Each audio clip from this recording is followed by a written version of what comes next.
My name is Advita Mundhra, and I'm going to be reading a story for you today. It is called Peronel's Magical Polish. Once upon a time, there was a little fairy called Peronel. He lived in the King of Fairyland's palace, and his work was to clean all the brass that the head footman brought into the kitchen. He was very good at this. He would sit all morning and rub and polish away till the brass fire irons and trays shone beautifully. "That's very nice, Peronel," the cook would say to him every morning. This made him very happy, and he beamed with pride. He thought that no one had ever polished brass as beautifully as he did. One day, as Peronel sat polishing a brass gold bucket, he had a great idea. "I know what I'll do," he said. "I'll invent a new polish that will make everything twice as dazzling as before. I think I know just where to find the right ingredients. How delighted everyone will be." So that night, he slipped out into the woods and gathered roots and leaves and a magic flower that only blossomed at midnight and 2 cobwebs just newly made. Then he went back to bed. Next day, he boiled everything together, strained it through the cook's sieve, and left it to cool. Then he went to the wizened witch and asked her to sell him a little pot with a brightness spell inside. She told him, "Empty this into your mixture at sunset, stir it well, and sing these words. Now the magic has begun, polish brighter than the sun. Then everything you polish will be brighter than it ever was before." "Oh, thank you," cried Peronel, and ran happily off, clutching the little pot, after paying the wizened witch a bright new penny he had polished the day before. When the sun sank slowly down in the sky, Peronel fetched his jar of polish. He emptied the witch's spell of brightness into it, stirred it, and sang, "Now the magic has begun, polish brighter than the sun." Next morning, Peronel proudly put the polish he had made on the kitchen table and started work. He had 6 brass candlesticks to clean and a table lamp. He worked very hard indeed for a whole hour until the cook came into the kitchen. She stopped and threw up her hands in great surprise. "My goodness, Peronel," she cried in astonishment. "What have you been doing to those candlesticks? I can hardly look at them, they're so bright." "I'm using a magic polish, you see," said Peronel proudly. "Isn't it lovely? I made it all myself." The cook called the footmen and the ladies' maids and the butler to see what a wonderful job Peronel had done. "Look how bright Peronel has made these candlesticks," she said. "Isn't he clever? He's made up a magic polish of his own." Everybody thought Peronel was certainly very clever indeed, and little fairy was delighted. But he longed to do something that would make the king and queen notice him too. You'd never guess what he did. He fetched the king's golden crown in the middle of the night and gave it a tremendous polishing with his magic polish. Then he quietly put it back again. In the morning, the king couldn't make out what had happened to his gleaming crown.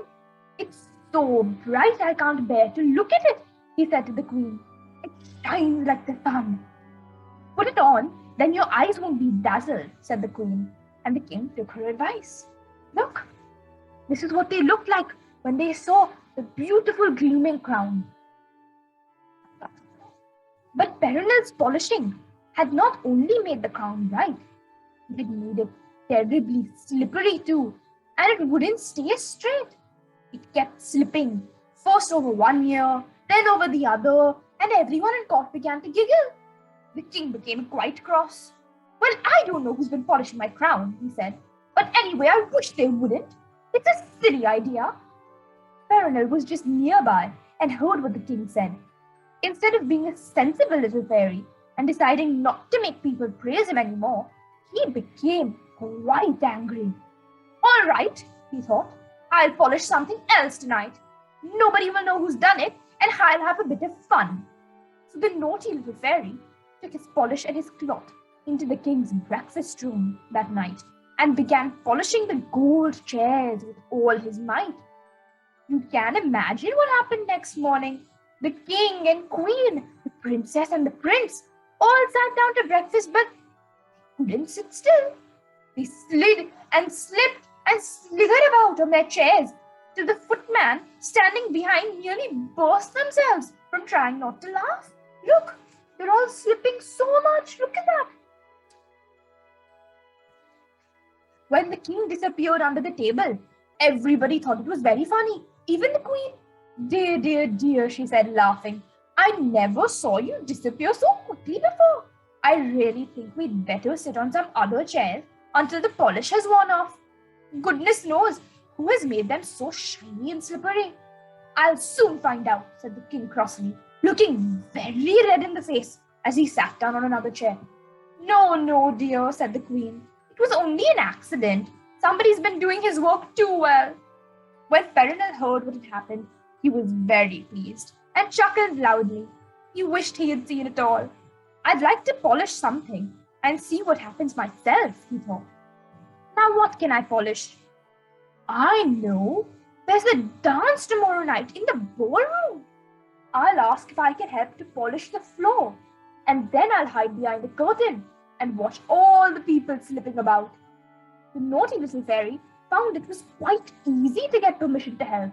The other servants were only too glad to have him, for they all knew how quick and clever he was. While they were at lunch, he mixed a little of his magic polish into all of their pots, and then ran into his own lunch. All afternoon, Peronel and the other servants polished the floor in preparation for the dance, until it shone like sunlight. Dear me, said the butler peeping in, you have all worked well. He came into the big room, and suddenly his legs slid from beneath him, and he sat down on the floor with a bump. Good gracious, he cried, isn't the floor slippery? Peronel chuckled. Then he darted behind a curtain, waiting for the evening when the guests would come in and dance. At last they came, chattering and laughing, but directly they began to dance on the slippery floor. Their feet didn't seem to belong to them. They went slithering everywhere, then bumpity-bump. The guests began tumbling down as if they were dancing on ice. Just then, the king came into the ballroom and stared in the greatest astonishment. Half the dancers were on the floor. What is the matter? He cried, striding forward. He soon knew, for his feet flew from under him and bump! He sat down suddenly. Look at them. They're all falling on the floor in that ballroom, and Peronel is just standing there watching and laughing away. Who has polished the floor like this? He thundered. It is as slippery as ice. Fetch the servants, I shall punish them. Peronel trembled behind the curtain and wondered what he should do. He wasn't a coward. He knew he couldn't let the servants be punished for something that was his fault. So, to the king's surprise, Peronel rushed out from behind the curtain and ran up to where His Majesty still sat on the floor. But he forgot that it was slippery, and suddenly he slipped, turned head over heels, and landed right in the king's lap. Bless my buttons, roared the king in fright. Whatever's happened now? Very frightened indeed, Peronel got up and off the king's lap and stood trembling as he confessed what he had done. Look at him, he's so scared over there next to the king after falling into his lap. It wasn't the other servant's fault, it was mine, he said, and it was I who polished your crown the other day, but I only meant to be useful, I truly only did. You're a great deal too useful, the king said crossly, getting up very carefully. You can choose your own punishment, Peronel. You can either stay in the palace and never polish anything again, or leave the palace and take your wonderful polish with you. Sadly, Peronel wondered what to do. I don't want to do anything else but polish, he said at last. So I'm afraid I'll have to leave the palace and take my magic polish with me. And he did. And what do you suppose he does with it now? He goes to the fields and meadows and polishes every single gold and yellow buttercup that he finds. Look inside one, and you'll see how beautifully he does it. He misses his friends at the palace, but now he has made new friends with all the little creatures of the countryside, and he spends his days happily, polishing to his heart's content. That is the story. I hope you liked it. I'll read many more for you. Thank you, and bye.